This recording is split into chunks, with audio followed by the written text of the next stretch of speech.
The council meeting will please come to order. Please rise and give your attention to Councilman Brown for the invocation and remain standing for the Pledge of Allegiance.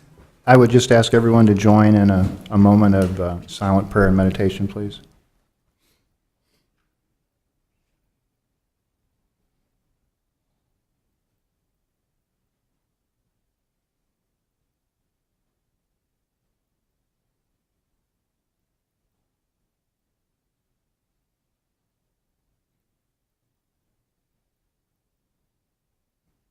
Thank you. I Pledge allegiance to the flag of the United States of America and to the republic for which it stands, one nation, under God, indivisible, with liberty and justice for all. There are no proclamations, neither are there presentations, so we will proceed with the roll call. Mayor Wolgast? Here. Ms. Hiller? Here. Mr. Brown? Here. Ms. Ortiz? Here. Ms. Everhart? Ms. De La Isla? Here. Mr. Manspeaker? Here. Ms. Schwartz? Here. Mr. Schmidt? Here. Mr. Harmon? And I spoke with Deputy Mayor Everhart, and she is ill and felt it best for her to stay home tonight and recover, so she is not here this evening.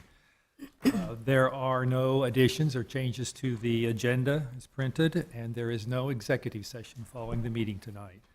So we will proceed with the consent agenda, if the clerk would read. A is approval of a workers' compensation settlement for Randall Batman, Topeka police officer, in the amount of $14,706 for permanent partial impairment of his right knee for injuries suffered on September 6, 2012. B is denial of claim by Jacob Slesser in the amount of $1,500 for property damage that occurred to the claimant's vehicle. C is denial of claim by Rodney Jordan seeking an unspecified amount for out-of-pocket medical expenses incurred after falling in a hole near Southwest 17th Street and Southwest Topeka Boulevard. D is a resolution introduced by Councilmember T.J. Brown granting to Natson Society an exception to the provisions of City of Topeka Code Section 945-150 et seq. Concerning noise prohibitions. E is a resolution introduced by Councilmember Michelle De La Isla granting Tornado Alley Entertainment an exception to the provisions of City of Topeka Code Section 945-150 et seq. Concerning noise prohibitions. F is minutes of the regular meeting of September 16th, 2014, and there is one open after midnight license before you for Hooters located at 6100 Southwest 10th Street. Council members, you've heard the consent agenda. What is your pleasure? Councilwoman De La Isla moves to approve. Councilman Brown seconds. Any discussion? All those in favor vote yes. Opposed vote no. We have 8 yes. 8 having voted yes, the consent agenda is approved. Proceed to the action items. The first is an ordinance on zoning. A is an ordinance introduced by City Manager Jim Colson, reorganizing zoning ordinances, amending City of Topeka Code section, and repealing original sections. Thank you, Mr. City Manager. Thank you, Mr. Mayor. A few weeks back, Mr. Fyander, the planning director, provided information on this. At this point, I'd like to invite Mr. Fyander to come forward and present on this and answer any questions that you may have. All right, Mr. Fyander. Thank you. Good evening, Your Honor, council members. Yes, as the city manager indicated, we did hear a discussion on this a few weeks ago. I just want to provide you with a little bit of some of the highlights, not to rehash everything and sort of refresh your memory on what this is and what this does. This ordinance, all 258 pages of it, does not actually update the entire zoning code. It only updates a portion of it. It's just for the uses. It's just for the uses in the districts. 150 some uses, 25 spread across 25 some districts. If you recall, this was consolidated into a matrix format, which you can tell what the approval levels are, whether it's administrative approval, whether there's administrative approval with conditions, or whether it has to come to you as a conditional use permit. So the changes that are proposed in it really reflect years of working with the development community and actually staff input to make this more modern and more specific to today's needs. We also benchmarked this against other cities when we were updating it. So really it's a calibration of our current code to bring it up to date and make it clear, predictable, and really convenient, a convenient tool for all the users. We did add some new uses, as most of the time we find that developments and types of uses do pop up that we don't address in the code, so we did add a few of the uses, such as community gardens wasn't addressed, now it is. Indoor gun ranges is another one, microbrew pubs. Those are a couple new uses, and then we also looked at some revised uses. Daycare businesses, self-storage, outside storage in industrial yards next to residential. Those are all been revised with their conditions. So those are sort of the highlights that we went through the last time. Hopefully that gives you a good enough overview. Planning is comprehensively updating their zoning code, or our zoning code for the city. So we hope to be back here with other sections, but for now, this is our foundation. This is the kind of the core of the whole zoning code. Planning Commission met on this 7 times for the past year and has recommended unanimous approval to you, and we ask for a motion to approve the ordinance. Thank you. And I also compliment the planning department and the planning commission and everyone involved in this. As you said, it's 264 pages, and so also legal had to put this together. But it's a major effort and a significant step forward, I think, certainly for the city. One question I had is, in reading through the minutes of the Planning Commission, at one point you stated there should be less need for zoning changes and PUDs and perhaps even appeals to the zoning board. Could you speak to that? Sure.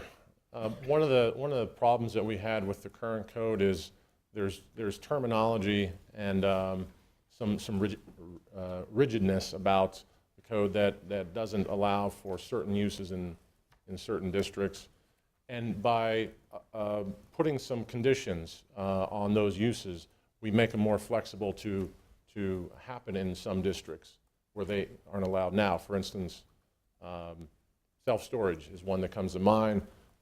If you do an indoor climate-controlled type of self-storage, which is well designed, then you can do that in a commercial district, which might be adjacent to a residential area. Right now, they're only allowed in industrial areas. So we've taken some uses, tried to make it more flexible, certainly make it more clear as to what we're trying to accomplish. So there's less interpretation on the administration of the code, and makes it clear, and so there's fewer appeals and hopefully less PUDs. We can do straight zonings and with conditions already built into the code for design and that sort of thing. Okay, so we'll look forward to that, fewer Well- PUDs and on the zoning change. Okay, other questions, comments? Ms. Hiller? Well, I will just sort of follow up with the comments I made when we had our discussion item. As you know, if I have concerns about something, I speak up, and I'm willing to follow up on it until we get it right. And similarly, if something's well done, I really like to speak up about that as well. And I think you all have done a great job on this. I appreciate on your part the public hearings as well as on the city managers, the time with us for this. And I would be happy to move for Okay. approval. I think we have a public comment, so if there are no other questions for Mr. Fyander? Okay, yeah, Mr. Brown. Mr. Finder, in here, you mentioned that part of the reason for the review and the update was that there were conflicts, it was unclear and challenging, and that's why you rebuilt the sections. And then you end by stating that this type of review should be ongoing. Can you speak to that just a little bit, please? Yes, this is a culmination of probably 20 years. 1992 was the last time we really comprehensively looked at updating our zoning code. Over time, we've band-aided it over the years. So in the future, as we do this, we really need to be accumulating, and there's going to be some changes that we want to make and bring forth. We should be doing that every year to two and bring forth those changes as opposed to waiting 10, 15, 20 years. So Thank you. That's what I meant. Thank you. Other questions? Thank you. We have a public comment, Teresa Miller.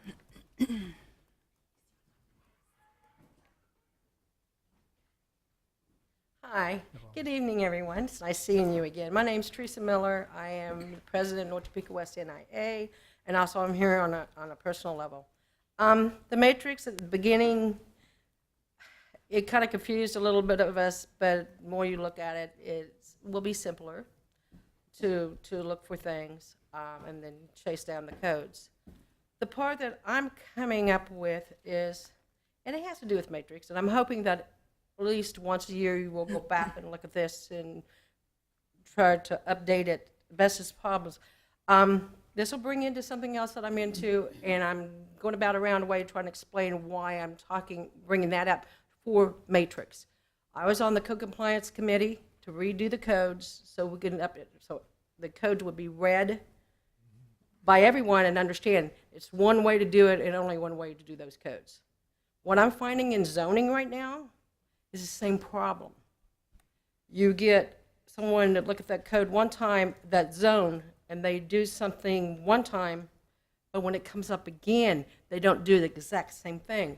And right now, that has caused the city a problem with something, with the trailers and things like that. So what I want to see is that maybe while they're redoing this matrix, that they look at some of the zoning problems that they have had in the past, so it won't cost the city any more money and won't have to go to attorneys' offices to handle these things, because right now what we're dealing with can cause a nightmare. So I want them, as they're going through the matrix and doing all this, is see if there's, just put check marks next to some of the zoning part, because that's what they're going to be looking at while they put this together, is that maybe we can do a little bit better on this zone, and let's try to bring this up and update it a little more.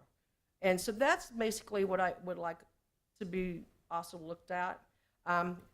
Overall, if all that gets done, and it is a lot of work, they've done a lot of great work, then I would be pleased. But I just want to make sure that we follow those, even though they're zoning, that they are followed correctly, so we won't cause the city any more problems. Okay. So, thank you. Thank you, and I think those points are well taken. I think that's what we're hopeful will be coming out of this. Thank you. Councilwoman Hiller. Move to approve. She moves to approve. Mr. Brown seconds. Discussion. All those in favor vote yes. Opposed vote no. I vote yes. We have 9 yes. 9 having voted yes, the ordinance on the matrix is approved. Go to ordinance or action item B, ordinance on the zoning trust. B is an ordinance introduced by City Manager Jim Colson, amending the district map referred to and made a part of the zoning ordinances by Section 1850050 of the Topeka Municipal Code by providing for certain changes in zoning on properties located at the end of Southwest Armstrong Avenue, approximately 500 feet south of Southwest 29th Street, from PUD Planned Unit Development, all to O and I-2 Office and Institutional District. Thank you, Mr. City Manager. Thank you, Your Honor. I'd like to ask Mr. Fyander to present on this item and answer any questions. Mr. Fyander. Thank you once again. This development, or this zoning case, involves actually 2 lots. That's in the southwest quadrant of 29th and Wanamaker. The first, back up, it's an old PUD zone for multiple family, and so the new owners want to go to office, to build an office building actually on the northern lot. The lot 1 on the screen there would be for an office building to support IT, support for the banking industry. The southern lot, there are no plans at this time, but that was part of the package to purchase the property. So this is in a transition area away from commercial. We do find this in an area that's transitioning into office. So we do agree. Staff and Planning Commission both recommend approval on the zoning change and ask for a motion to approve. Thank you. And council members, this is, although sometimes since our new process, this is a zoning issue that used to be listed separately, it's now just in with the action item. So in this case, we are sitting as a judicial panel again on a zoning issue, and so we follow certain different procedures, and the vote is different, et cetera. Are there questions for Mr. Fyander? Seeing none. Your pleasure. Mr. Leafla moves to approve. Mrs. Hiller seconds. Any discussion? All those in favor vote yes. Opposed vote no. I vote yes. We have 9 yes. 9 having voted yes, the ordinance is approved. Next, we go to item C, ordinance. C is an ordinance introduced by Councilmember Michelle De La Isla concerning public nudity and creating new City of Topeka Code Section 945-110. Councilwoman De La Isla. Thank you, Your Honor. A few weeks ago, in my district, there was a young man that was walking the streets of Topeka, unclothed. And this generated several calls to me, to my office, at my personal business. So it generated several calls to the city council office for me to return phone calls. I had calls directly to my cell phone of constituents that were rather concerned with the situation.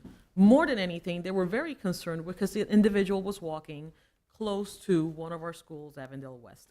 Now, this being said, I understand that there is a lot of concern with regards to being very respectful to the rights and the liberties that every single individual and citizen of our United States has. That being said, the biggest concern that I had at the time when I consulted with our city attorney was ensuring that we were able to have an ordinance that would provide us the tool for our police officers to be able to approach somebody, to verify if the person was well, to verify if there was a mental health situation, that the person could then have some support and be transported or taken to somewhere where he could get services. After deliberation with our city attorney, they did a fabulous job trying to see what other cities were doing.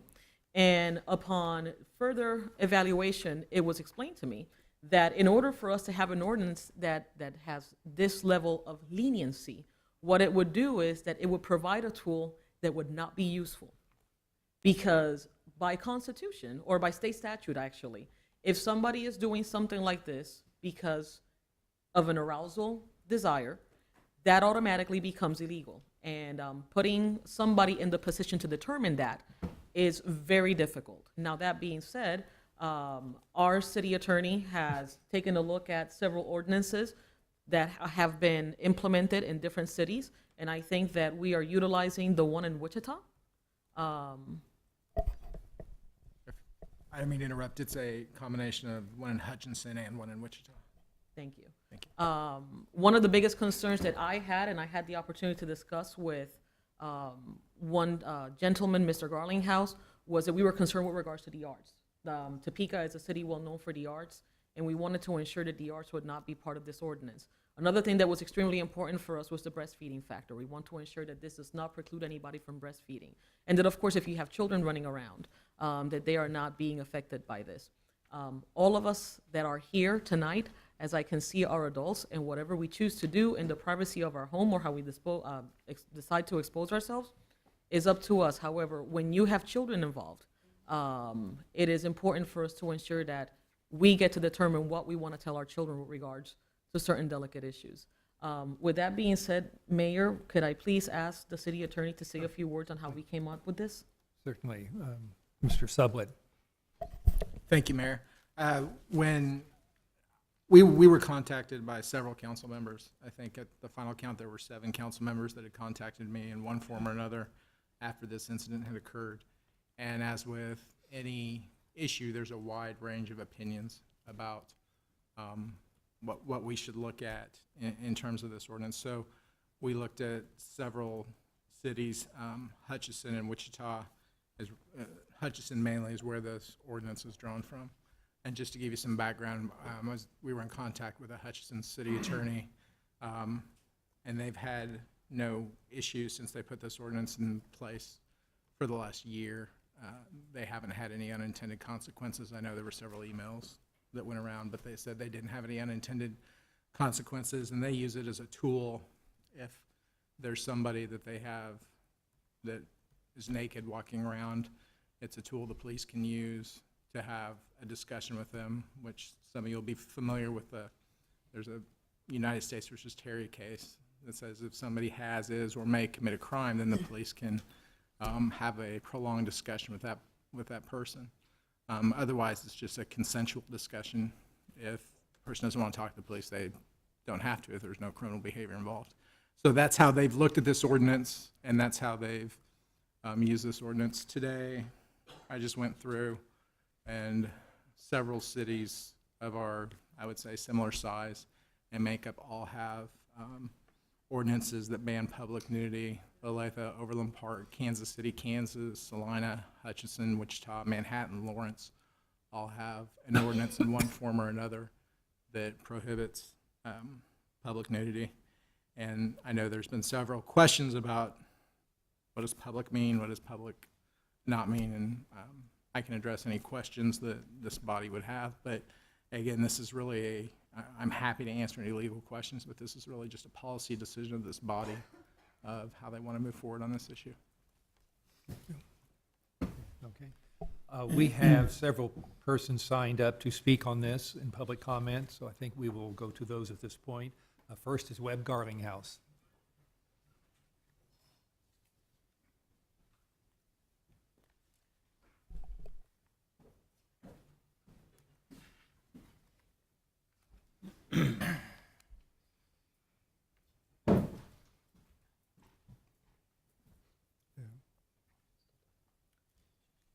Good evening. Tonight you're going to consider an ordinance to criminalize our Maker's greatest gift to us, the human body. This was occasioned when a single man was observed walking peacefully along one of our city streets.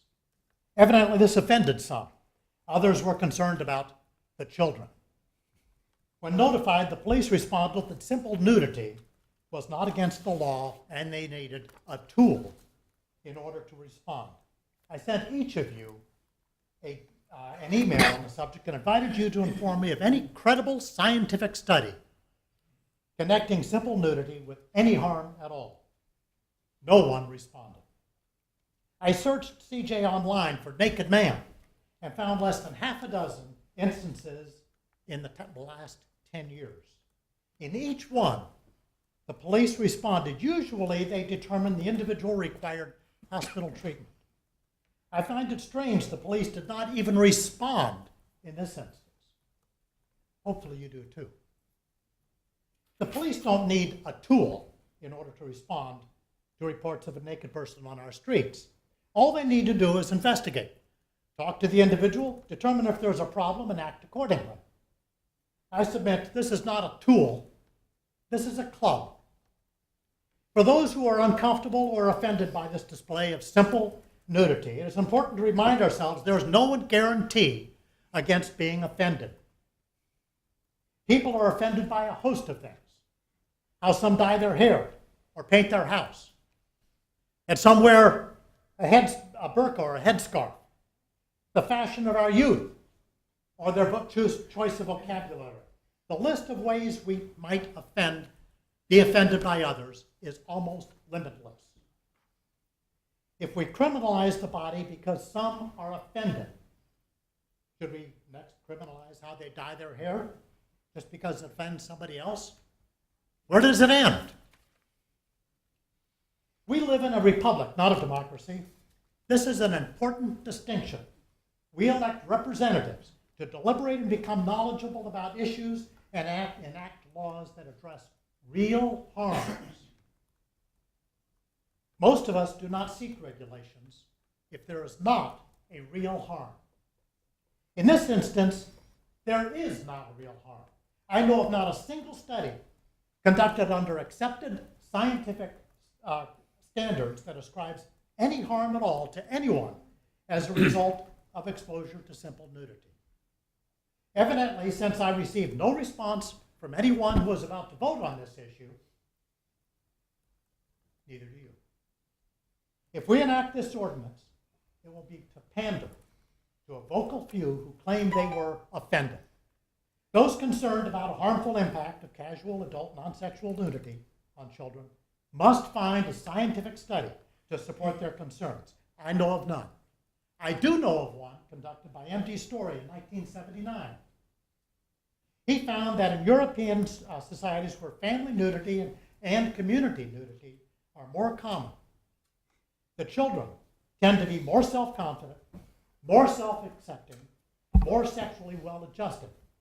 They feel better about their bodies, feel more comfortable with their sexuality. Research shows that in countries with fewer reservations about nudity and sexuality and gender, they have lower teen pregnancy and lower abortion rates. Finally, this ordinance patently discriminates against women. It permits men to appear in public without a shirt, but it requires women to wear a top. I admit it's been a few years since I've had, That concludes your time, if you want to just okay, make a it's been a while make since a I've had statement any to sex finish. education. As I recall, female breasts are not a sex organ. Some of the men in this room make Okay, you have claim that to they comment. are a playground, but for a child, Mr. Mayor, Mr. Mayor. Garg, your time is over. Mr. Mayor, I'd like to make a motion to extend. All right, we have a motion. Would you like additional time? just about 30 seconds. Motion to extend for 1 minute. And seconded. All those in favor vote yes. Opposed vote no. We have 8 yes. 8, having voted yes, you have 30 seconds. 1 minute. No, you Okay. have 30 seconds. I'm sorry. I'm sorry. He said 1 minute. I apologize. Okay, the children where nudity is accepted are more self-confident and more sexually well-adjusted. They have lower teen pregnancy rates and lower abortion rates. This ordinance is discriminatory, permits men to appear in public, not women. The female breast is not a sex organ. It is a source of nourishment and security for a child. To criminalize the female breast just because it makes some of us uncomfortable is pandering. Ladies and gentlemen, we're better than that. Our city is better than that. You can do better than that. Thank you. Thank you for your comments. The second person to speak is David Bitters.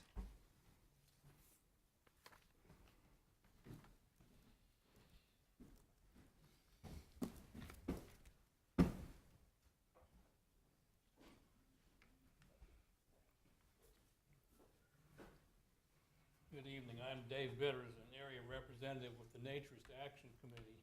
This seems like homecoming to me. In 2005, I stood in this same chamber and opposed an ordinance similar to the one under consideration tonight. When this controversy arose, I wondered how many more times I'd be called upon to do so. I could talk about the liberating experiences I've had at the 24 nude beaches and dozen nudist parks I've visited during my 25 years with the Naturist Society.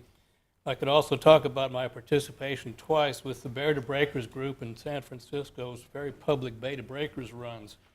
I could talk about the benefits of moving beyond the nudity taboo, both from the individual and social psychology perspectives. Naturists call this body acceptance.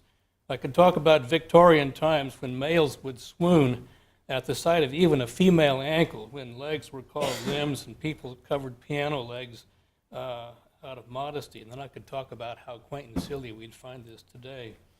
I could offer from both research and personal experience that the seemingly self-evident truth of harm of adult nudity to kids is canting nonsense. I could say that the canard about if you appear naked in a public place, you must be crazy simply does not hold water. Here I could draw an eerie parallel to the National Rifle Association's mantra of if guns are outlawed, only outlaws will have guns. But I'm not going to do this. I'm going to talk to you about a civil right, namely the right to be left alone. As I drove into town, I noticed the pride Topeka takes in its contribution to the civil rights movement, so I'm sure you're sensitive to this viewpoint. Let's be clear, this is a civil rights issue. Those who are black or Jewish or female or gay have felt the sting of discrimination from a majoritarian system that forces its will on them because of who they are or who they choose to be. Nakedness in the public space is rare in our culture. The reasons for this are more subtle than you might suspect. Indeed, it would take a lifetime of research to untangle them. But I can observe a couple of things. First, not all cultures are like ours. Anthropologists such as the late Ashley Montague have studied traditionally naked cultures and have found that they exhibit none of the body phobias that inform ours. He would term them non-pornographic. Second, ours is a culture in transition. The proliferation of naked images on the internet points toward an eventual end to the nudity taboo. Naturists think the body acceptance model constitutes a sensible middle ground between the leering prurience that CNN displayed in manufacturing this controversy and the cultural prudity that brought it to your attention. You may or may not consider tattoos or dreadlocks or body piercings appropriate. There you'd be making value judgments. But I doubt that you'd seriously consider banning them. Nakedness in the public space differs only in degree, not in kind. Of itself, it's harmless. Sufficient laws already are available to deal with the problem cases that might arise. Beyond that, the current initiative amounts to creating a novel new crime, the crime of inappropriate. Topeka now has another chance to be a civil rights leader by saying no thanks to this idea. The culture can sort out where and when it's appropriate to be naked in the public space without the heavy hand of government, or I might add, without the help of CNN. Said another way, government has no business setting dress codes, period. Thank you for your comments. The next person to speak is Ruth Schoonover.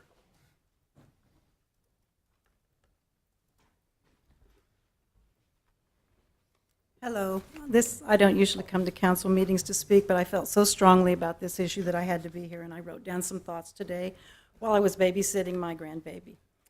This is an important issue, and I'm glad it is being addressed. Everyone I have talked with had no idea that someone could run around nude in public places in Topeka, and that they could not be stopped, or that there was no ordinance against it. Ever since, they were deemed moral with wrong actions. The fact that someone was walking on a public road near a school is appalling to me.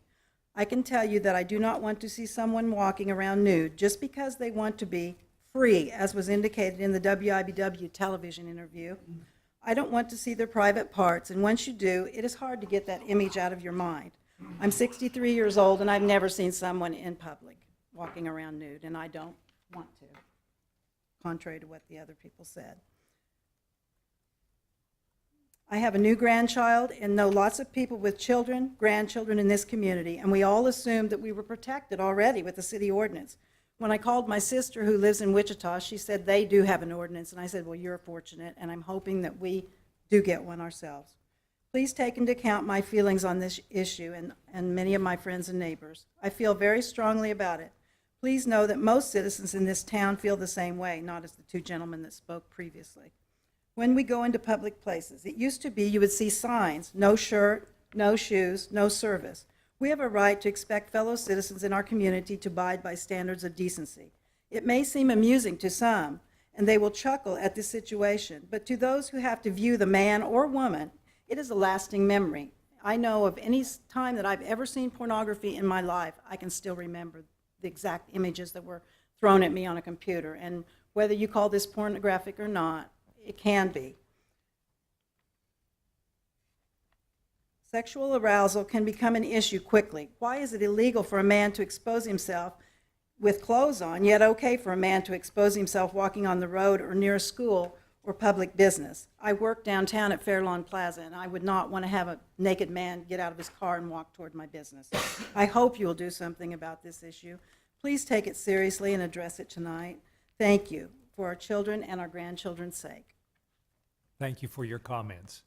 Next is Margaret Dunlop.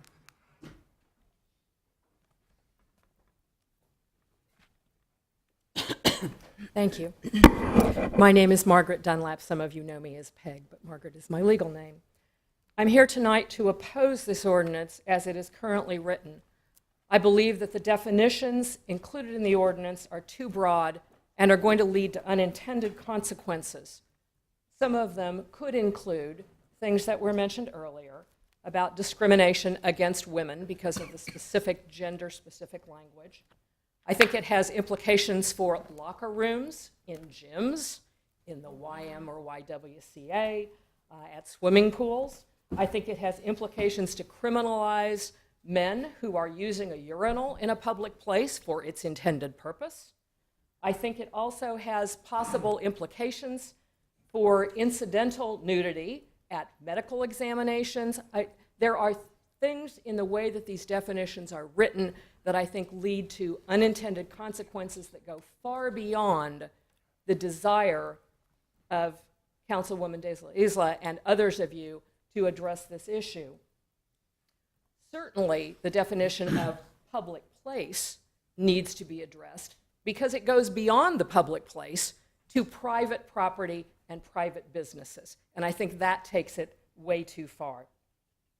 I would ask you tonight to take no action on this issue. I believe there are ordinances already in place that can address situations that might occur that would cause citizens or the police or others to be concerned about an individual who might be naked in public, and at the very least, to send it back for revision to your city attorney to address some of these issues of the overly broad definitions that it includes. Topeka has many serious problems to address. This is not one of them. Thank you for your attention. Thank you, Peg, for your comments. That concludes our public comments on the issue. Council members or other discussion. Ms. DeLisla. I would just like to ask of the city attorney if he could please react to the concerns of locker rooms and doctor's office. Would this penalize these circumstances? No, and I would throw, if I may, throw restrooms into that kind of caveat, because I think that was brought up. The last case that I could find that dealt with restrooms, public restrooms, was United States versus Hill. And it said you have a right of privacy in a a limited right of privacy in a public restroom. So when we look at public place, if there's an expectation of privacy, that would not be a public place. So it would not have an effect if, like was said, a man is using the urinal in the way that it was intended. There's not an issue there. The other issue is locker rooms, and there's actually several cases on locker rooms that say you do have an expectation of privacy in a locker room as well. And if you think about it, there are several statutes. Kansas is a little different, but a lot of states have statutes about videotaping locker rooms and videotaping bathrooms. And if there was no right of privacy, then there wouldn't be a legal basis for those statutes, as they would be unconstitutional, because it would be a public place. So there are lots of cases dealing with the bathroom issue and the locker room issue. And then if you could remind me of your, doctor's offices. No, there's clearly a right of privacy in your examination with your doctor in the doctor's office. There's a myriad of federal statutes and HIPAA issues that would come along if that was not a private setting within your doctor's office. And what I'm thinking of is somebody visits the doctor and there's an examination, and part of that examination is they remove their clothing. That's what we're talking about when we talk about visits to the doctor. And there would definitely be a right of privacy in that situation. So I think that addresses the questions that you had. Thank you, Mayor. I would like to move for, No, go ahead. to move? I would like to move for approval. Okay, is there a second? Mrs. Elliott, Councilwoman DeLisla moves approval of the ordinance, and Councilwoman Schwartz seconds. Discussion, Mr. Harmon. Thank you, Your Honor. Questions for the city attorney. Councilwoman DeLisla alluded to, I believe it's a state statute that prescribes nudity in the context of sexual arousal. Is that correct? Locally, we have an ordinance against disturbing the peace. Is that aimed more toward noise, or could this type of could public nudity ostensibly be prohibited under a disturbing the peace statute?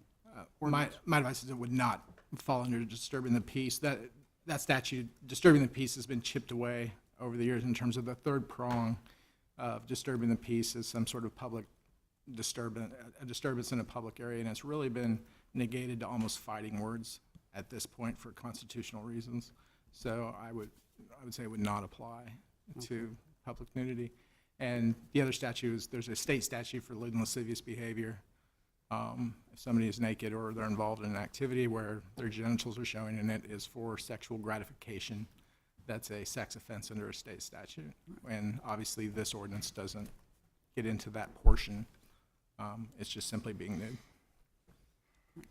Can I follow up, Your Honor? Do we have an ordinance prohibiting public nuisance?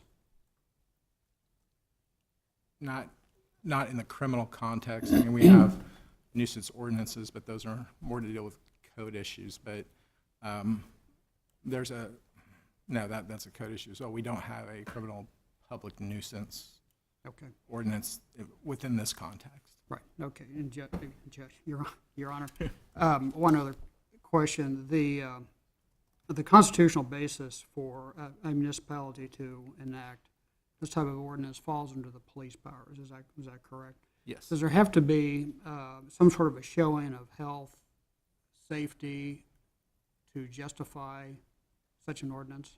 The appellate courts and the Supreme Court has actually been pretty open with municipalities being able to regulate state of dress, to put it another way, within their municipality. The Wichita ordinance has been held constitutional. You know, if you get overbroad and start getting into people's houses and into the curtilage of their home, obviously you would have a constitutional issue there. But in public places, this body has the right to regulate in this area.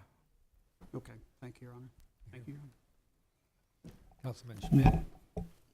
Thank you, Mayor. City Attorney, a question for the City Attorney. You said this was based primarily on Hutchinson and Wichita, and that you consulted with them in the crafting of this. Did you get arrest numbers or conviction numbers from them since they've implemented these? I'm sorry, were you done, Councilman? Yeah, I'm done. Thank you. Hutchinson has had it for a year and they've had no arrests. Wichita's had it for, I think, 7 or 8 years, and the information I got from them is there were very few incidents that they could occur where there was an arrest made. Okay, thank you. Okay. Councilwoman Schwartz. Thank you, Your Honor. I had sent you some questions earlier, and you had answered those very well. One of them had to do with sunbathing and hot tubs and that type of thing. Can you elaborate on that for everyone? Yeah, when you get into public places, what you're really talking about is, has the individual done something to show the public that they have an expectation of privacy? Is there a fence? And I don't mean it has to be a 9-foot wooden fence, but is there some sort of fence around the area that's telling the public, I have an expectation of privacy? The closer you get to the house, there's more of an expectation of privacy. So I think the question was, sunbathers, you know, if they're in their backyard, there's a fence that's close to the house, they're going to have an expectation of privacy there. If there's a sunbather who is in their front yard, 3 feet from the sidewalk, there's less of an expectation of privacy there because anybody can walk through a yard. I've had conversations with people before that say, okay, my front yard, nobody can walk through it. Well, no, people can walk through your front yard until they've been issued a trespass warning and stay off the property. So sunbathers, a pool in a backyard, a hot tub in a backyard if there's any sort of fence. And don't think of it as shielding the view, because that's some of the questions I got is, does it matter where somebody's standing when they view this? That's not what we're talking about. Is there something that the citizen has done to show that they have an expectation of privacy? If there's something that they have done, then that's not going to be a public place, because they've told us as the community, as the police department, I have a privacy right in the curtilage or the area close to my home. And then a follow-up, another question was, are there any cities, and you listed off Olathe, Hutchinson, Wichita, Lawrence, Manhattan, Salina, KCK, and Overland Park. And I think my question was, have there been any unintended consequences that were negative? And The ones that I'm sorry, Councilwoman. no, that's it. Thank you, if I may, Mayor. The ones that I reached out to, just because our ordinance was patterned mostly after theirs, were Wichita and Hutchinson. And I talked to Mary Feeney in our office, talked to the city attorney in Hutchinson, and said no, they have had no unintended consequences. And the prosecutor in the Wichita office said they haven't had any unintended consequences. I think there's part of this that we have to consider. We all know the burden that our police department has. And I always say, you know, it's technically against the law to go 22 and a 20, but we don't see a lot of tickets for 22 and a 20. That they have, we have prosecutorial discretion in what we're going to prosecute. That I don't think the intent is going to be going into backyards and hiding in bathrooms. It's to give them a tool so that if they see somebody walking down the street naked, that they can stop them and have that prolonged conversation with them, that there's reasonable suspicion that that a crime is occurring, and they can continue to talk to them to assess what's going on and if they need assistance. And that's exactly what Hutchison said, and that's the intent of how they use their ordinance. Thank you. Other questions, comments? Mr. Brown? Well, I'm not even happy to be discussing this tonight. I would much rather be discussing more serious business. I agree with a lot of what Mr. Garlington and Mr. Bitters stated when they came up to the podium and spoke tonight. Potentially, American society is maybe a little behind other societies. However, what I heard was advocating for a change in American society was basically your argument. And the right to be left alone, I think, is very important. I don't want to vote for this. However, I think the right of a parent to educate their child as they so choose on a subject like this, whether it's the human form, sexual activity, or whatever, that should not be forced upon them by someone else's actions. So I'm going to be supporting this tonight. And it's really not, I heard several times that it was a question of someone taking offense or someone taking harm. To me, that's not it at all. It is a question of parental rights and protecting the rights of parents to choose when and where they have those discussions with their children. Thank you. Thank you. Other comments? Councilwoman Ortiz. Thank you, Mr. Mayor. This is for Chad. Chad, we discussed earlier about the nudity camp that we have south of Topeka. How will this affect them? It won't. I checked even after our conversation, and it's outside the city limits of Topeka. So that this would only apply within the city limits of Topeka. Thank you, Mr. Mayor. Councilman Harmon. Thank you, Your Honor. I'm going to make a substitute motion to refer this to the Public Health and Safety Committee for further work with the possibility of perhaps somewhat narrowing the scope of the ordinance. There seems to be a more legitimate interest, perhaps, to restrict the application of this ordinance to the environments of schools and daycare centers. And I think that would be appropriate for a Public Health and Safety Committee to consider. So that would be my motion, Your Honor. Okay, Councilman Harmon has moved to refer this to the Public Health and Safety Committee. Is there a second? Mr. Manspeaker seconds. Is there discussion? Seeing none, all those in favor vote yes, opposed vote no. We have 5 yes and 3 no. 5 having voted yes, this ordinance will be referred to the Public Health and Safety Committee. We will proceed with item D, a project budget and resolution. Clerk would read. D is a project budget in the amount of $5,200,000 and a resolution introduced by City Manager Jim Colson authorizing improvement project number T-701005 Phase 1, which provides for widening of Southwest 10th Avenue from Southwest Gage Boulevard to Southwest Fairlawn Road as more specifically described herein. Thank you, Mr. City Manager. Thank you, Your Honor. I'm going to ask Mr. Whitaker to step forward, but just to remind you, this was an item that was brought forward several times in the past, 6 months ago, and then revisited last week. During the discussion-only item, we're talking about Southwest 10th Avenue, and I believe that we've had several meetings with neighborhood groups and other parties, and so I would be pleased to have Mr. Whitaker step forward with your permission, sir. Certainly, and actually, we had this just last week. Council members, do you need additional information? Councilman Ortiz wasn't here. Would you like an overview? If you would, okay. Please give us an overview, a short overview. This is 10th Street between Gage and Fairlawn. It would be a 5-lane through the commercial area, which is to about Civitan. Then it would go to 3 lanes all the way west over to Fairlawn, except right at the Fairlawn intersection, we would retain the four lanes.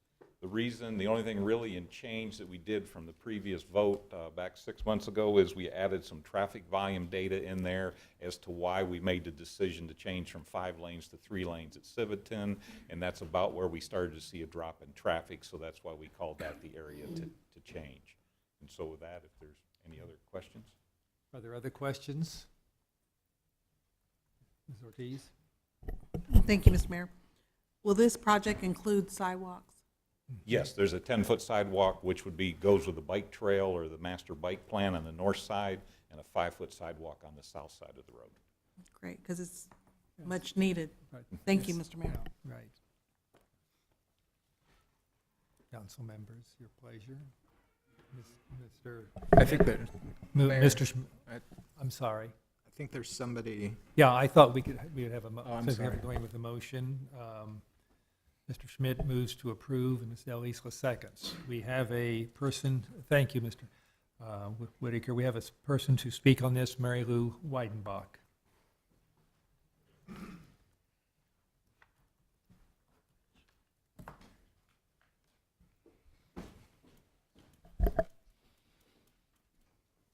Thank you, Mr. Mayor and council members. I was here last week too, but I think widening the 10th Street to 3 lanes will be a good fit for the city and for our neighborhood. No one will have to lose too much of their front lawns. They'll lose some, but not as if it were wider than that. We won't have to endure a great increase in traffic through our neighborhood, and traffic can move more easily with that left turn lane. And it will be a lot safer when it's done, because right now that south or that eastbound lane is kind of falling in the ditch. And we have a lot of accidents along 10th, especially when it's icy in the wintertime. And I'm very glad that you've considered our neighborhood as you deliberate this project. Thank you. Thank you for your comments. Is there other discussion? If not, all those in favor vote yes, opposed vote no. We have 8 yes. 8 having voted yes, the project budget and resolution are approved. We go to item E, labor agreement. E is approval of amendment number 2 to the current labor agreement between the City of Topeka and the Water Division, Council 72, Local 1294, Kansas Public Employees Union, AFSCME, AFL-CIO. Mr. City Manager. Thank you, Your Honor. This item also came forward to you in executive session for a briefing. Catherine Walters is available to present and answer any information, but this would approve a bargaining unit agreement for wages in 2015 and also establish a new pay matrix going forward. Council members, do you have questions? Seeing none. Mrs. Ortiz moves to approve. Ms. Delisla seconds. Discussion. All those in favor vote yes. Opposed vote no. I vote yes. We have 9 yes. 9 having voted yes, labor agreement is approved. We go to item F, another labor agreement. SF is approval of a 3-year labor contract for AFT Kansas Local 6406, effective January 1, 2015 through December 31st, 2017. Mr. City Manager. Thank you, Your Honor. Approval of this contract would provide for changes to several contract terms and includes wage increases for the members of the bargaining unit in 2015, as presented previously. Also, there are wage reopeners that would be provided for 2016 and 2017. Catherine Walters, Assistant City Attorney, is available to answer any questions if you would have any. Okay, are there questions on this issue? Mrs. Ortiz moves to approve. Ms. Delisla seconds. Any discussion? All those in favor vote yes. Opposed vote no. I vote yes. We have 9 yes. 9 having voted yes, the labor agreement is approved. That completes our action items. We go to the discussion, non-action items, discussion. And the first one is on a proposed utility rate increase. We will proceed then. Mr. City Manager, if you want to introduce. Thank you, Your Honor. I'm going to ask Doug Gerber to, is it you or Doug Wood? I'm sorry. I'm going to ask Doug Gerber to introduce the item and present information. Mr. Gerber. Good evening. Susie Gilbert's going to pull up a presentation. I'll I'll probably run through this quickly. I know some of you have seen it before, some of you have seen it multiple times. So I want to respect that you've seen it, but some of you haven't, so I want to try to inform you as best we can. I promised that I would not do any cat jokes, but I will say that there are literally 1,000 ways to sort of skin this utility rate proposal. The one we're putting forward is one we think meets the fiscal needs of all parties concerned, including the city. But, you know, as you will note, Councilman Brown has some alternate proposals. So there's literally thousands of ways to do this, and this is just the way we'd like to propose to you. In terms of some background, this is, we've gone through a series of discussions, starting with the council, one-on-one discussions, and then moving to our industrial customers, then our large commercial customers, then several public meetings with our residential customers, and now we're back for a discussion with the council as a body. So, with your permission, I'd like to just go ahead and dive into the presentation. Okay. Of course, the question is why we're here, and the real issue is old and aging infrastructure, combined with the fact that we're not meeting our revenue needs to offset this aging infrastructure. We're like a lot of cities in that we have old and aging infrastructure. We have a lot of water breaks that are happening all the time. I commented in one of the public meetings, this picture in particular is kind of a nice visual, but not in the way that we want to see necessarily. We don't want to see water mains breaking in front of the Capitol, even though it does provide a nice visual for folks. One of the issues you've heard from staff many times is that we continue to have a higher than average number of water breaks. In particular, at this point in 2014 through just yesterday, we've had 405 breaks. Each of those breaks averages about $4,000 to fix. And so if you start doing that math, it becomes very costly for us to do those breaks. It can be much more cost effective if we repair the lines ahead of time. In addition to the dollar cost, though, there's a high level of public frustration, and it just kind of wears people out every time you have to drive somewhere. I know, for example, just right outside City Hall, we had a break, and the street's been difficult to maneuver around for the last several weeks, and it just gets frustrating for everybody. And so that's something that we really want to try to address. I think this map, it's a little difficult to see, but I think it really effectively addresses what I'm trying to say in a visual way. If you look at all the red dots, those are water main breaks that happened in 2012.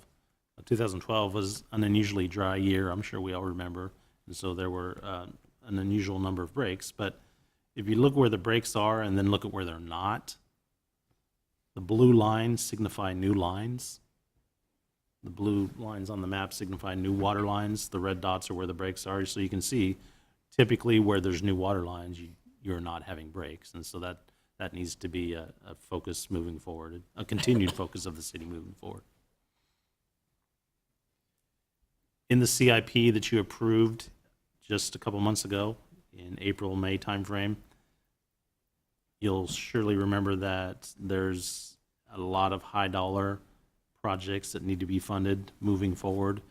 Just in water alone, 2015, 16, and 17, we have 8.2, 9.5, and $8.4 million worth of proposed projects in the CIP that the council's adopted. And so meeting that revenue need, that debt service funding need to take care of those projects is a crucial part of this rate increase plan. I think it's beneficial to talk about where we've been in terms of rate increases. In 2009, for water specifically, in 2009, 10, and 11, the city had 3% increases in all those years. But then for the last 3 years, 12, 13, and 14, we've had no increases to water rates. Simple math tells you that that's about 1.5% over the last 6 years. That's what I would consider to be, most people I think would consider to be a reasonable rate. Wastewater is very similar. In 2009, 10, and 11, there were 4% increases in each of those years. And then 12, 13, and again this year there have been no increases. So I don't want to belabor this point too much, because I think everyone understands how water bills are put together, wastewater bills are put together, but I also think it's helpful in terms of background, explaining where we're at and where we'd like to propose we go. Each water and wastewater bill contains two parts. There's a minimum charge, a monthly fee, a meter charge. It goes by a lot of different titles. And that is just the fee for service. That's the fee everybody pays for being in the club, for having access to water, for getting water when you turn on the faucet, for stuff working when you flush the toilet. Those are minimum fees. And then there's a volume charge, which is based on the volume of water that is used every month by the individual household, business, or industrial customer. And that's, of course, measured by a water meter that measures that volume. Kind of just diving into what a city utility bill looks like. Everybody sees these every month, hopefully. But one of the things that's important to note on the bill is there in the top left-hand corner, you'll see this happens to be a residential bill, and you see the 5/8 inch. That demonstrates or tells you on your bill what size of meter you have, and that helps determine what the monthly charge is for your water service. And then, of course, as previously described, there's a water consumption and a wastewater consumption fee, which are based on volume charges for all of our users. So in terms of breaking those down, what we have right now is what I would call a one-size-fits-all system. Everybody in the city, from the smallest residence to the largest industrial customer, pays a minimum monthly fee of $15, no matter what size meter you have, no matter what your volume is. Everybody pays a $15 monthly fee. Moving forward, what we would like to propose is having that minimum monthly fee based on the size of your meter. So typically, for example, right now you see the 1 inch and below, that's $15. 1 inch and below is a typical residential household.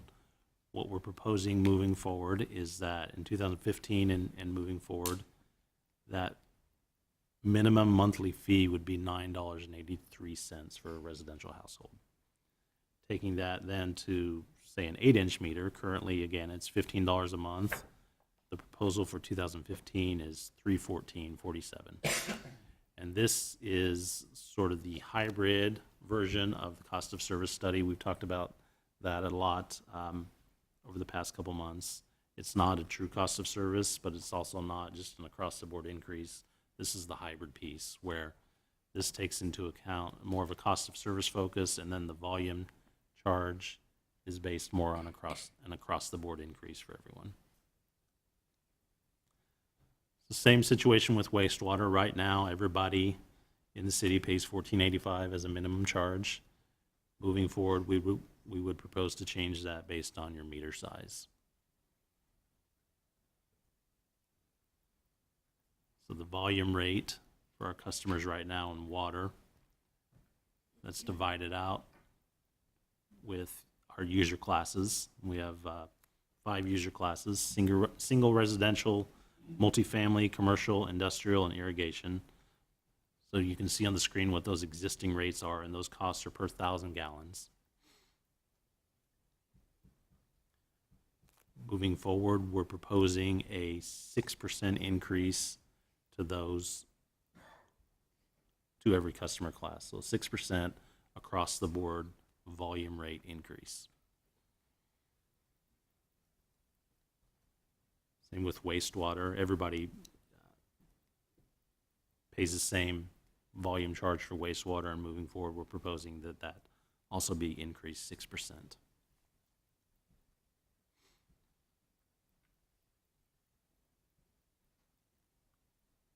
The proposal, as you see it tonight, is based on a 6% increase in 2015, a 5% increase in 2016, and a 5% increase in 2017. Those are the changes across the board to the volume charges.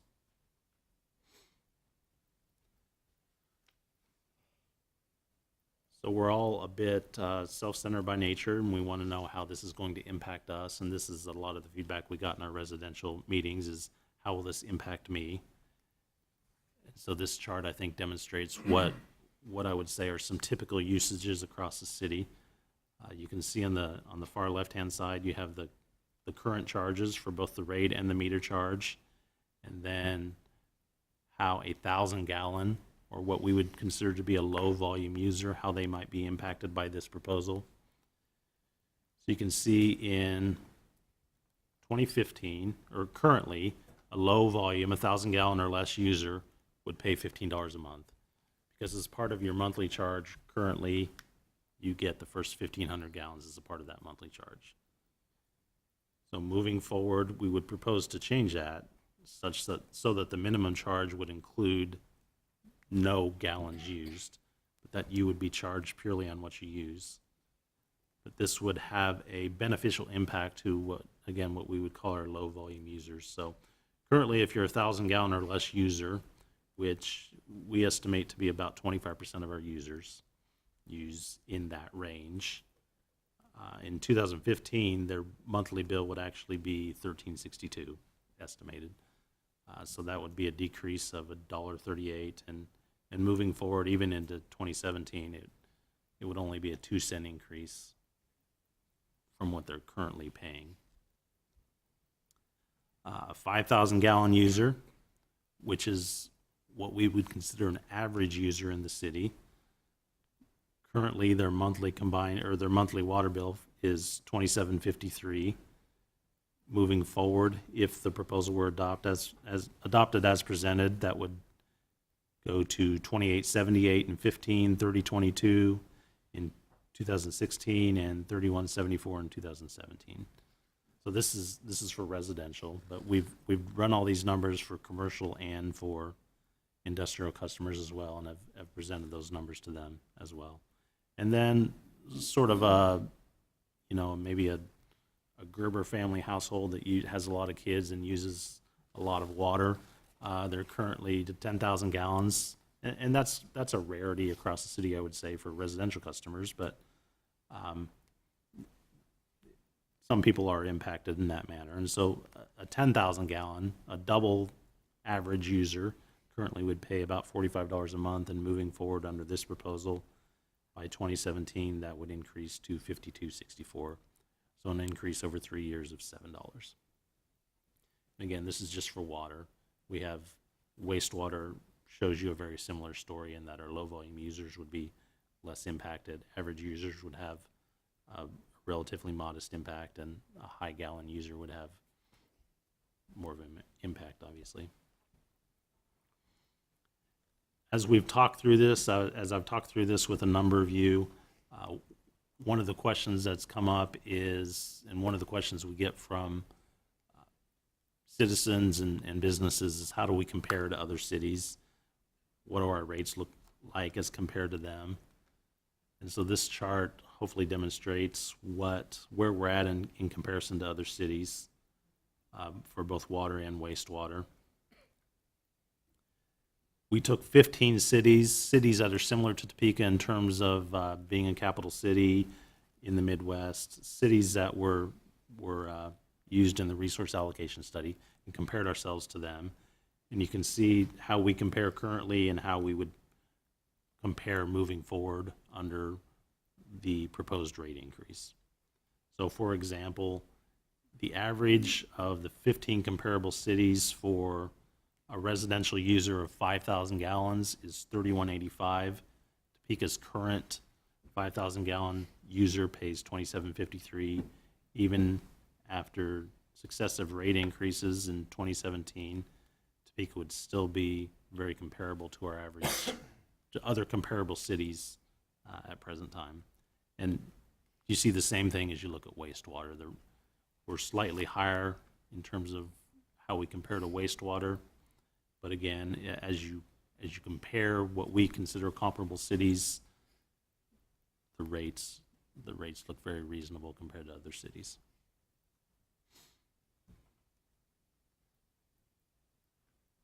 One of the things that's been discussed how we're able to help the less fortunate deal with some of the struggles they might have with their current bill and how they might be impacted with this moving forward. And so there's just a couple of examples on here of programs we have. We can certainly speak to these in more detail, but just as sort of a general overview, many of you were around, I think, when the franchise fee rebate program was implemented several years ago. In 2014, we allocated, it says 160,000, it's 180,000 goes to that, but 20,000 of it goes towards administrative fees for the group that administers it for us. So $160,000 is rebated back to customers in terms of their electric, gas, and water franchise fees. And then we have the Water Roundup program, which basically allows you to round up your bill and donate it back to folks who might need it. So if your bill is $27.53, you can round it up to 28, and that 47 cents goes towards a program that donates that back or helps credit people's bills. And then just in kind of a general sense, our customer service folks are trained to work with people when they have overdue bills and when they need extensions. We certainly try to be reasonable on those things and work with people as needed. And we are able to, the last bullet, as noted there, we're able to grant courtesy adjustments if a leak occurs on the property. So if you have a huge water leak and you don't know what happened, which is sometimes the case, we're able to work with you on that to make an adjustment to your bill.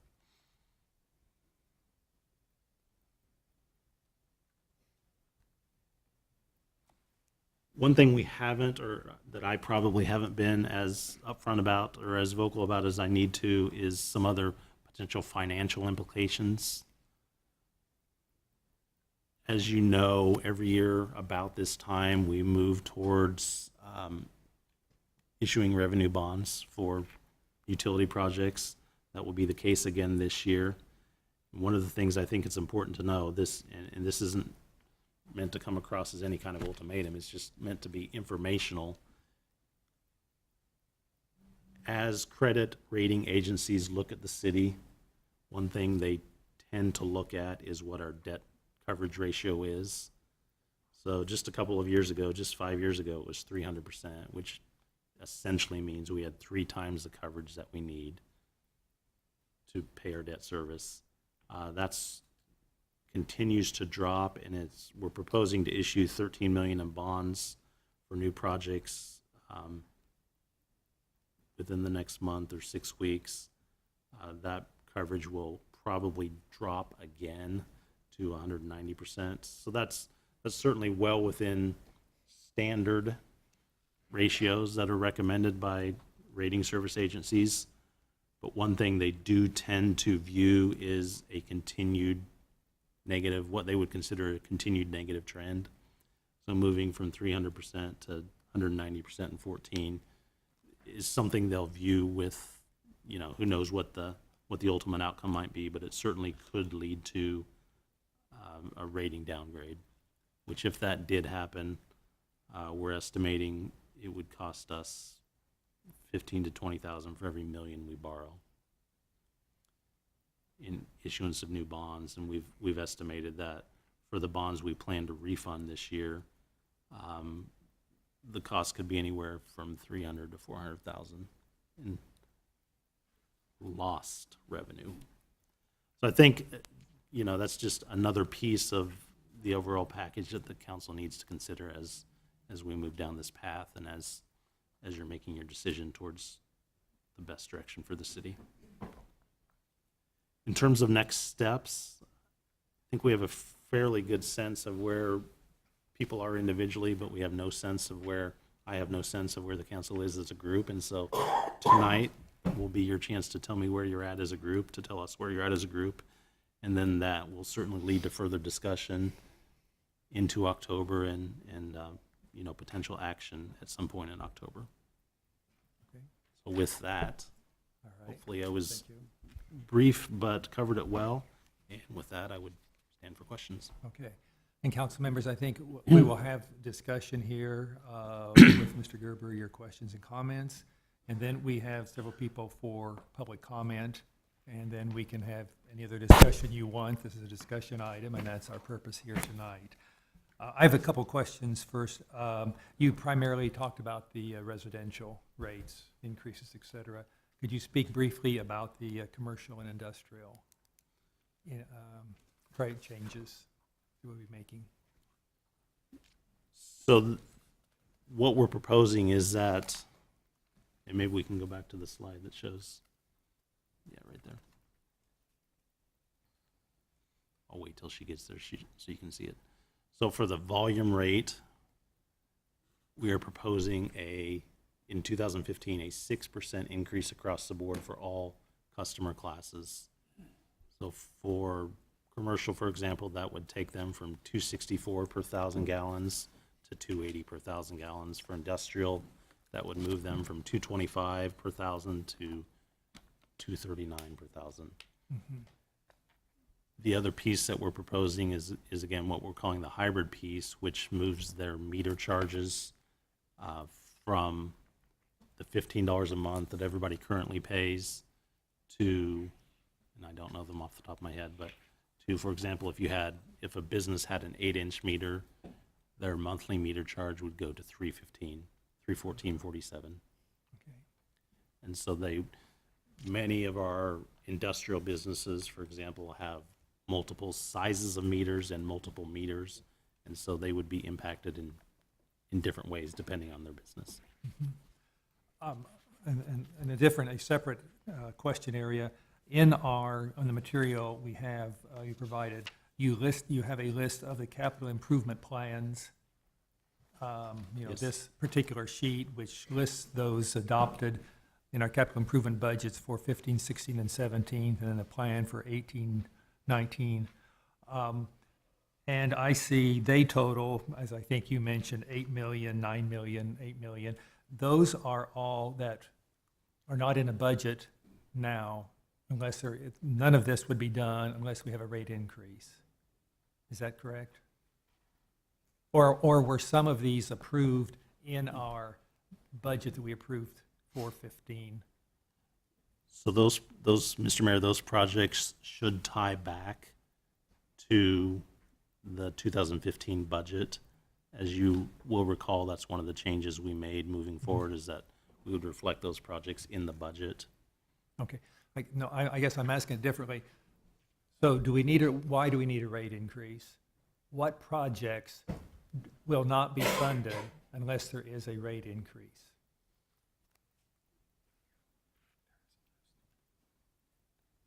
Does that? No, I understand. And I think it's important because it's important if we're asking people to pay more, what are we paying for? And I think that's, in the past, there's been this conception that we increase the rates, but where does it go? And 3 years later, show me that we did something with the money. So I think it's important to be able to explain, if we're asking for a rate increase, what are the projects that will be funding? So I can ask Doug Whitaker to specifically address some projects, but I would like to answer it in this way. And I would reiterate that those projects are in the budget. There's just a revenue versus expenditure gap. So for example, in the water budget, those $8 million worth of CIP projects are listed in the budget. There's a line item that shows 8.2 million. But that leads us to a gap in the water fund, for example, of $10 million. So if there wasn't a rate increase, everyone, staff and council, would have to decide what the priorities were, whether it was appropriate to spend down cash, whether it was appropriate to borrow more at potentially higher rates. Those would be some of the discussions that would have to take place. So, and how much additional funds are we raising in 2015 if we have the rate increase? For water and wastewater both, it's in the neighborhood of $2 million for both funds. So this is what the city manager has termed a 25% solution. It certainly doesn't take us where we need to go. So we still have 8 million we aren't funding. We recognize that, but to make the rates palatable for everyone, we didn't believe that we could quadruple the rates Okay, as yeah, Mr. proposed. City Manager. Yeah, thank you, Mr. Mayor, and certainly thank you, Mr. Gerber, for your comments. I think it was a very accurate reflection of what's occurred to get us to this point. When the program was brought forward for discussion and initially was presented as staff's recommendation, we really were looking at a funding increase of about $8 million, and to use the word palatable is the right word. This is a challenge that is facing the city of Topeka, has faced the city of Topeka for several years, is a challenge that faces every city in the country, especially more urbanized cities. The deferred maintenance of infrastructure is a national problem and one that is we're going to continue to face. But I don't want to get too far down that road.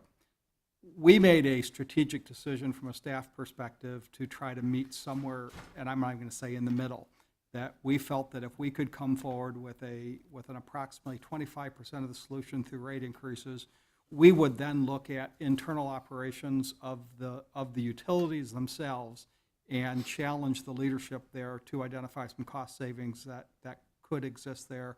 We are really just getting to be able to do that with the leadership that's in place now. At the same time, I'm accepting the challenge from an overall city budget perspective to take a look at how we allocate resources and how we can address the overall budget concerns, understanding that we could then come back and maybe take less out of the utilities budget to support the general fund. These are goals. These are projected outcomes. These aren't plans at this particular moment, but we feel that the best solution is one that allows us to take a step forward. I think the challenge that we are facing is exasperated by not having any sort of rate increases for the last 3 years. And there's a reason for that. This is difficult. It's hard to do. It generates a lot of emotion. And at this point, we're trying to find the best way to go forward and to make sure that when somebody asks us the question, are you doing everything you can to manage your own internal costs, that we can say yes. And we are going to do that. We continue to try to do that. But we believe we have a very long way to go on that. And my questioning certainly isn't to indicate lack of support for the need. I think we have a very serious need, and it certainly needs to be addressed. My concern is that we are, as whether it's transparent or, and many times we have tied certain projects to an increase so that then we can say, with this money, we are now, we're going to be able to pay for some projects we wouldn't be able to do otherwise. And I just think that's helpful for the people to see and understand. They can relate better to an increase. Council members, Ms. Delisla. Thank you, Mayor. Doug, I know that from one of the presentations that I attended, there is a specific number of meter of pipes that are fixed, of infrastructure that is fixed on an annual basis with our budget.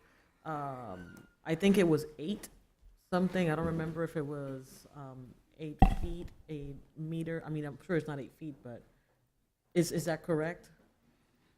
So for Councilwoman Daley, for example, in the water realm, we have over 800 miles 800, there you go. of water pipe.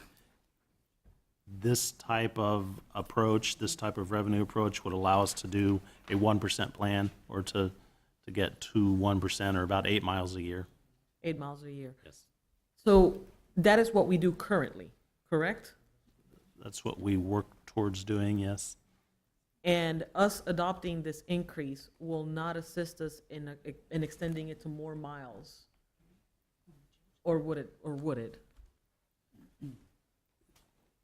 I'll let Mr. Whitaker jump in if he thinks this is an error, but I would suggest that this allows us to continue the approach we're taking, to follow street projects, to replace lines under streets when those streets are torn up, and to do a very moderate amount of replacements per year. Yes. And the reason that I bring this up is that when you take a look at the map that Susie posted, Susie, if you could go, I'm sorry. Yeah, sure. If I could request that, please. And I know that our city does a great job at determining where to allocate these funds, but when you take a really deep look at this, most of this is happening in the center of our city, and it's breaking at a rate that we cannot keep up with. And I'm wanting to make sure that if we're going ahead and we're discussing a rate increase, that although it's very difficult for us to have this discussion, because I don't want to have people that are not able to pay their bills, and I don't want to impact business in such a fashion that they are upset, but at the same time, I don't also want to have our constituents suffering and our businesses suffering because they're continually having these breaks and interruption in services. So although I understand that we're trying to make it palatable, I'm also saying let's really get creative here, because that map says that we have a huge need. And if 1% a year is not going to be sufficient, then as we continue having the conversations of where do we go from here, I think that this is a huge priority for us as a city to continue looking on ways on bringing in more revenue so that we could go ahead and eliminate, not completely because that would be impossible, but so that we could make a bigger dent in this situation. Would that be, there's a line item, water main replacement program, is that what you'd be referring to? Yeah, Yes, and Mr. Mayor. It's 2 million in 15, then it goes up by 500,000 each year, but then we don't know that we can fund that, or we won't be funding all of the increase because the rates aren't enough. The rate increase, if it passes, would not be enough to do that. That's correct. Yeah. Mrs. Ortiz? Thank you, Mr. Mayor. There's residents outside the city. How will this affect them? Because I know their water, they're charged at a larger rate than the city people. Does this affect them, or have we talked about that, or do we know? Mrs. Ortiz, Mr. Mayor, this outside of city residents, I believe, are pay a rate of 175%. 175% of the residential rate. And so if, as those rates go up, then the outside of the city rates would also go up. So they would be impacted as well, yes. Okay. And if I may, Mr. Mayor, we want to really make sure that when we go up, they go up as well, because we had a time that didn't happen. So we really want to make sure that we get on board with that, because it was a large amount, and I don't know, it was illegal, wasn't it, Richard? That, you remember that, when that legal battle, and huge battle. But so we really want to make sure we put that on the radar, city manager. Thank you, Mr. Mayor. Thank you. Councilman Harmon? Thank you, Your Honor. Doug, I realize this question predates when you and Mr. Colson both came to the city, but for years we've been told, and I think in good faith and as honestly as possible, that in the water division, or at least in the utility division, we are accumulating cash for the levy project. And that number, depending on who you ask, varied from, we have virtually no money set aside to upwards of $6 million set aside. Can you address that? Do we have money set aside or encumbered, earmarked, however you want to call it, for the project of redoing our levees whenever the Corps of Engineers or Congress gives us or proceeds to fund that project? Mr. Harmon, Mr. Mayor, we do indeed have money set aside. If I told you the amount, I would be incorrect, but it's, I think probably Doug would know, I think it's in the 8 million range that's set aside as our portion to match the WARDA funds. And if I could follow up, Your Honor. Okay, we've got $8 million. What's the likelihood that Congress is going to approve that project? How long are we going to hold on to that money in the hopes that someday Congress may give us blessing? That's a lot of money to be, I mean, if we had a date certain when we knew that project we were going to need that money, then I'd say, okay, it makes sense to accumulate it. But at this point, do we really have any expectation of when Congress is going to approve that levy project? And I think Mr. Whitaker follows that with the Corps of Engineers, the status, and we do have something happening. Yes. Yes, thank you, You Mr. wanna Mayor. describe that. Mr. Harmon. First of all, we were putting, I think it's about $800,000 a year that was set aside for that WARDA match, and I think we're between $4 and $5 million is think where so. we're at on that match. Mhm. The match is somewhere between $8 and $9 million for the WARDA project. But let me clarify, that is stormwater utility fees. So that money has been collected through stormwater utility fees, so the only place we can use that money would be in the stormwater utility. That money that we've collected there wouldn't be put towards wastewater or water because it's a separate utility that we've collected the funds on. As far as the WARDA goes, it has been passed through Congress. It just needs, the program just needs to be funded now. And so it's a case of, will they fund it in 15 or will they fund it in the 16 fiscal budget? But the actual WARDA has been approved, which is the first one in, I think, 6 or 7 years. Yes. Well, yeah. So, but the funds, I just want to clarify, the funds that are being set aside are in the stormwater utility. They're not wastewater or water funds. Okay, So. thank you. And I think it's in the Riverfront Authority area that this is followed most closely. And there was a water bill for the first time in past Congress in whatever, 5, 6, 7 years. So it's passed, but then there has to be the appropriation. And so, but it is now, that was a crucial step to be made. So it's that much closer.